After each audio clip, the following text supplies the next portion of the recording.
What is going on, Trash Talkers? We're back with another episode for you. Today's video, we're going to give you our starts and sits for fantasy football week 5 in the NFL. All that and much more coming your way right now.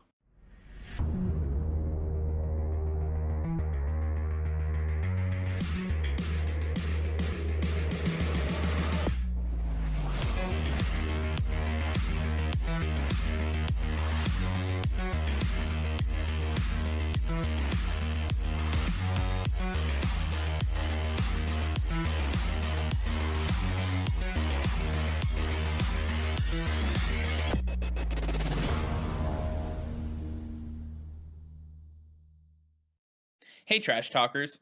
Over 85% of you are still not subscribed to the channel. Please be sure to hit that red subscribe button and turn on notifications, as it will help us create more daily content for you.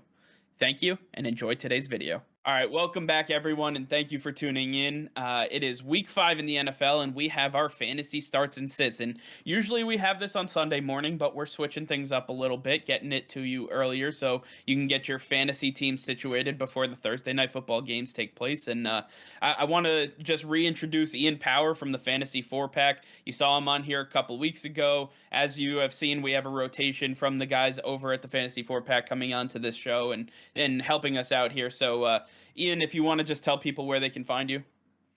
Yeah, you can find us over at the Fantasy 4-Pack on YouTube and at the Fantasy 4-Pack on Twitter. And my personal handle is at Fantasy4P_Ian.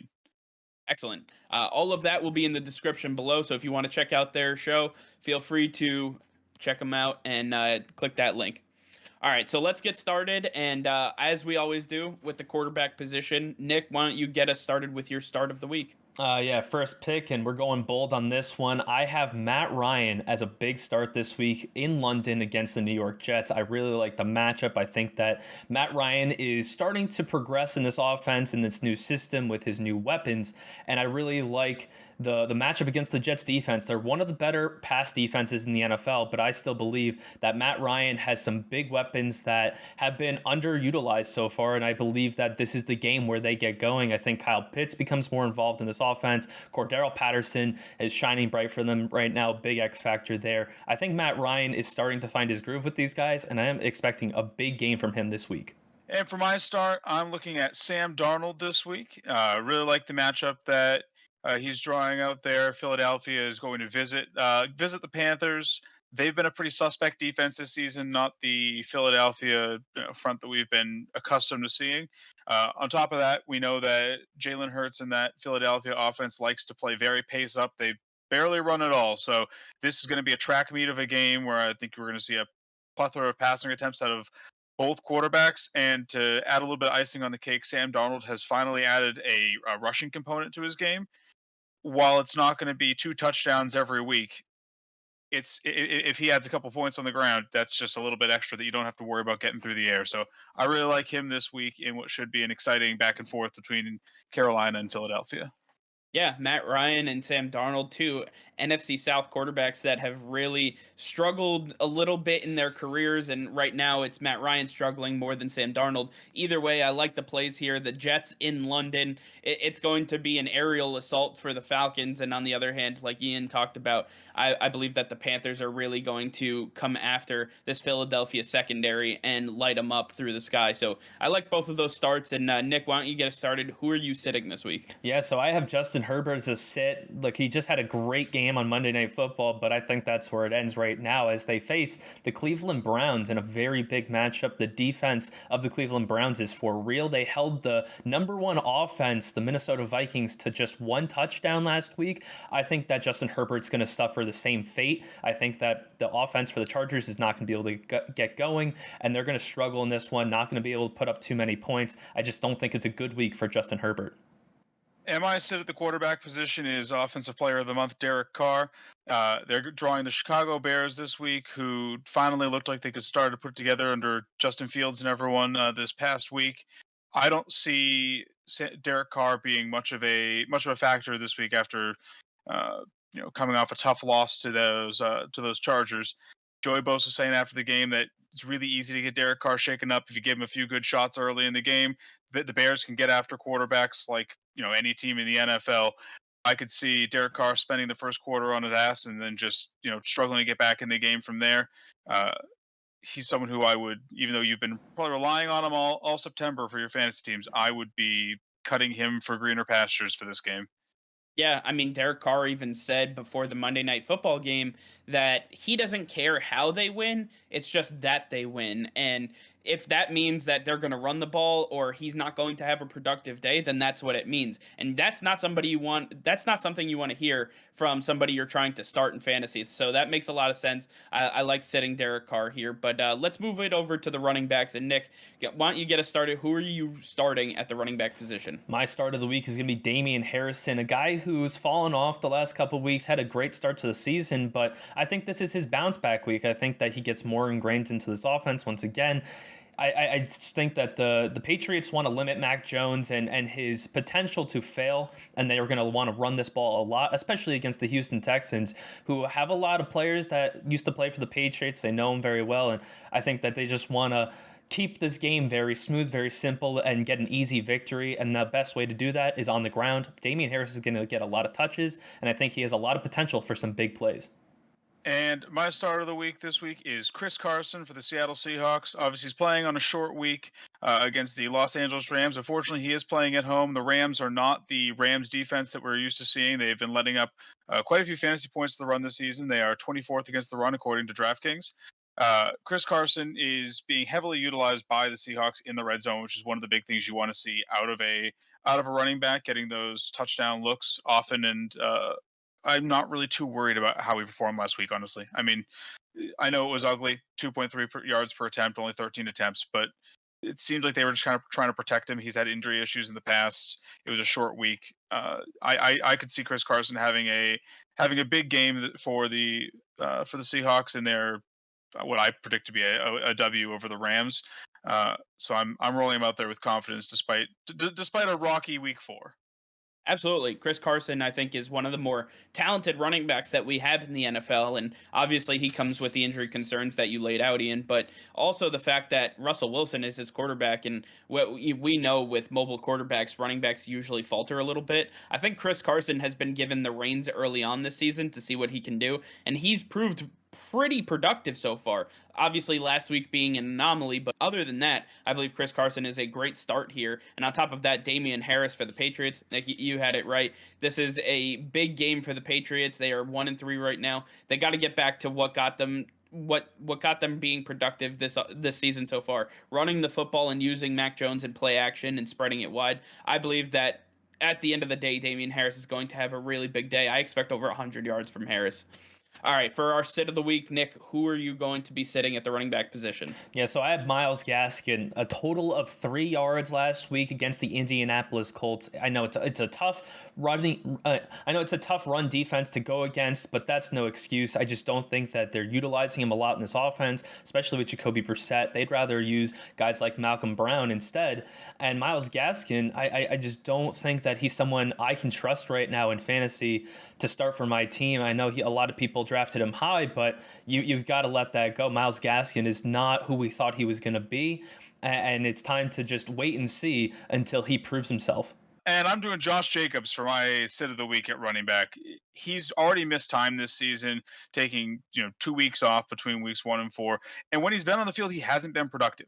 If he hadn't found pay dirt twice in week 1, you'd be considering him as a drop candidate right now. 23 total attempts on the season. That's not what you're looking for out of a bell cow, especially for a traditionally run-heavy team like the Raiders. And now he's drawing a tough front seven with the Chicago Bears. I just don't see Josh Jacobs getting the workload that he's going to need in this game. Gruden recently came out and said that he likes Peyton Barber for some reason. And I just, there's just too many chefs in that kitchen for me to really trust him in any sort of capacity this week. Ian going heavy on the sits at the Las Vegas Raiders, huh? I swear I don't hate the Raiders. I mean, I don't like Josh Jacobs, but I swear I don't hate the Raiders. No, fair enough. And Honestly, it makes a lot of sense too. Josh Jacobs, one of those guys where a lot of people are very high on, but at the same time has not proved himself to be the guy that people expect him to be. I know he's got that high upside. He's a running back that came out of the University of Alabama. A lot of people expect a lot of great things from Josh Jacobs. We just haven't seen it yet. He has not put all of the pieces together. And with Derek Carr right now, you don't know if they're going to throw it 50 times, they're going to run it 50 times. You don't know what's going to happen. If the defense is going to keep them in it, there's so many question marks surrounding this team. I'm happy sitting anybody associated with them except for Darren Waller. All right, moving on to our start of the weeks when it comes to the wide receiver position, and this is a group that's a little more deep. And Nick, who are you taking a look at this week? Yeah, so I like Marvin Jones as a really nice start this week. The Jacksonville Jaguars are at home playing against the Tennessee Titans, who just lost to the New York Jets.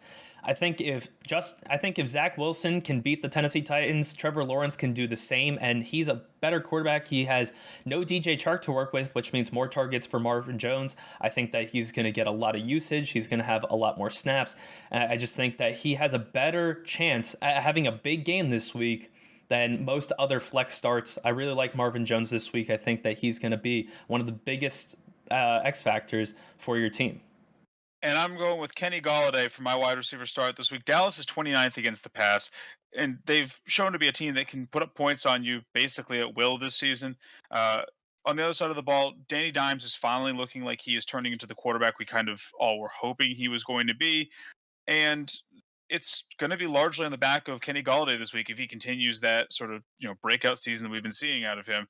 Kenny Galladay was heavily leaned upon last week with the absence of Shep and Slayton, and they might miss more time this week. If they're out again, he is a locked and loaded start for me. Even if they're not, he's clearly the best receiver on this team talent wise, and I expect that to show up with the usage on the field. He's going to have to be heavily utilized if they want to get past Dallas in this divisional game. Yeah, Dallas has proven to be a defensive juggernaut, if you will. While they rank pretty low against the pass, they have done really good job rushing passers and being able to cover deep down the field. Trayvon Diggs looking like a candidate for the Defensive Player of the Year with a league leading 5 interceptions so far. So I really like the opportunity that Kenny Galladay is going to have against this guy, and hopefully Daniel Jones can figure it out. But I like Kenny Galladay this week, especially if he's the only target that the Giants have. All right, moving over to our sits, let's take a look at who you guys have. Nick, why don't you get us started? Yeah, so I'm going with my second Charger of the sits this week. I'm taking Mike Williams, who had a poor performance against the Las Vegas Raiders on Monday Night Football. I think that skid continues again. The Cleveland Browns are no joke, and I think that we're going to see Justin Herbert when he's throwing the ball. I think he's going to be looking for Keenan Allen and Jared Cook. I think that Mike Williams is going to be the odd man out. I think that Austin Eckler is going to have a much bigger role in this offense as he's been very productive for him. I just think that Mike Williams is a guy I'm holding out on until he proves himself once again. And I'm going to be sitting Calvin Ridley this week, kind of going against the Matt Ryan take earlier. I believe the Falcons are going to win this game, but I don't believe if they do, it's going to be on the back of the passing game. Unfortunately, even though this looks like it should be a match made in heaven, the Jets, while they are third against the pass, it's mostly just because teams don't pass against them. I mean, we look back at the Tennessee Titans, 33 rushing attempts against the Jets. The Denver Broncos the week before had a combined 30 rushing attempts between their two running backs. Teams are just running the Jets into the ground, and because they're running so much, the passing volume isn't there to support high quality fantasy days. Calvin Ridley might still have an average day, but he's not going to have the kind of smash day that you need out of a second round player. He's not going to have the kind of day to win you a week. So for that reason, if I have better options, I'm fine sitting Calvin Ridley this week in what I predict to be a pretty slow game on the Falcons side.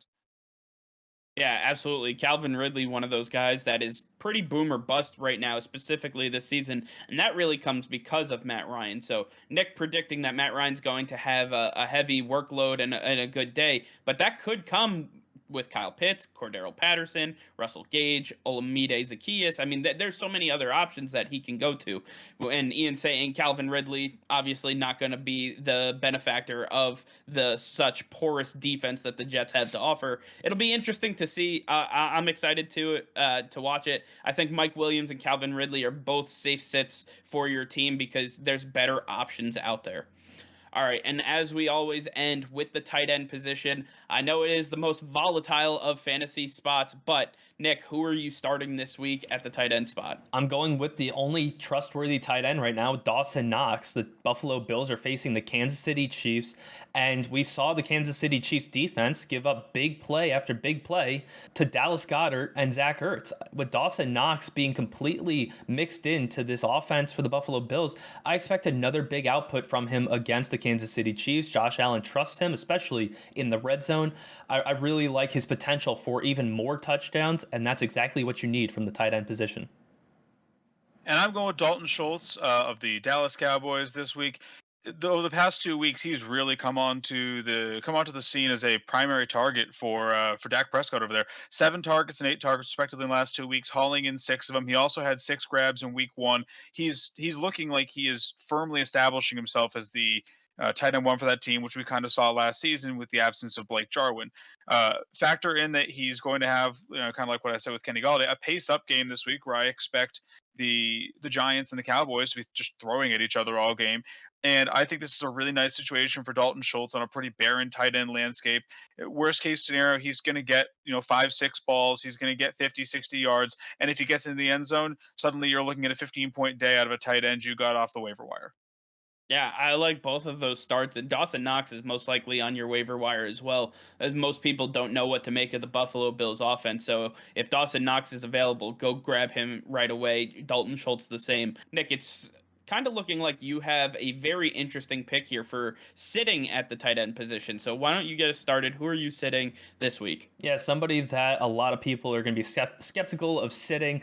I don't like George Kittle this week. I just don't think that he is the guy that we're used to seeing. He is not the same tight end that we've seen in previous years. George Kittle is not a big part of this offense anymore. He's dropping balls. He's more of a blocking tight end at this point right now. And with the matchup against the Cardinals, I just don't like it with Trey Lance now under center for the time being. There are so many big players on this Cardinals defense. Budda Baker as a safety, and then you've got Zaven Collins and Isaiah Simmons at linebacker who can all cover George Kittle with no issues. I just don't like this matchup. I don't trust Trey Lance right now in his first start in the NFL. There's a lot of boom bust potential for George Kittle this week. And I'm going with Noah Fant for a sit this week. It breaks my heart to have to say this. I love seeing him play, and it seemed like he was going to have a nice season ahead of him. But this is not going to be the week for him to continue a potentially breakout year. Teddy Bridgewater is likely out this week with a concussion that he suffered this past weekend, and we kind of know what this Broncos team looks like when it's not Teddy Bridgewater under center. Now he's going up against a Steelers defense that's 11th against fantasy tight ends. And I just don't really see the upside for Noah Fant this week. You're hoping that he gets a lot of volume, and some of that volume's in the end zone, but we know what their game plan is. It's run the ball a ton with their 2 very talented running backs. And I just think that while he probably still will get some volume, there's better options on the slate. There's options that are going to see more end zone chances than Noah Fant's going to this week. George Kittle, Noah Fant were definitely drafted in your league to be productive tight ends for your team. And when you take a look at our starts of the week, Dawson Knox, Dalton Schultz, they are most likely available in your league. So if you have one of these guys and we told you to sit them, I would sit them. Go grab one of these guys for an underperforming player on your bench and then switch them out this week and kind of reevaluate the position, because I agree with both of you.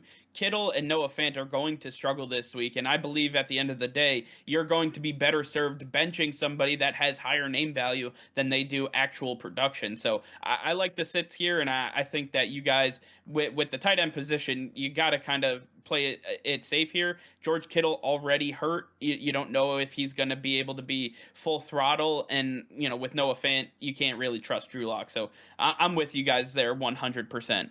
But I want to hear from you guys. Let us know in the comments down below what you think about our starts and sits. If you have any questions about your fantasy team whatsoever, let us know in the comments down below. We'll be happy to answer them. Feel free to send your questions over to the Fantasy 4-Pack as well. Hit up Ian or the Fantasy 4-Pack on Twitter. All of their information, once again, will be in our description below. You can find them there. All right, well, that's going to be all for now. Thank you all for watching. Be sure to like this video and subscribe to the channel if you haven't already. Hit that notification bell. We go live every single day. That'll be all. Peace and love.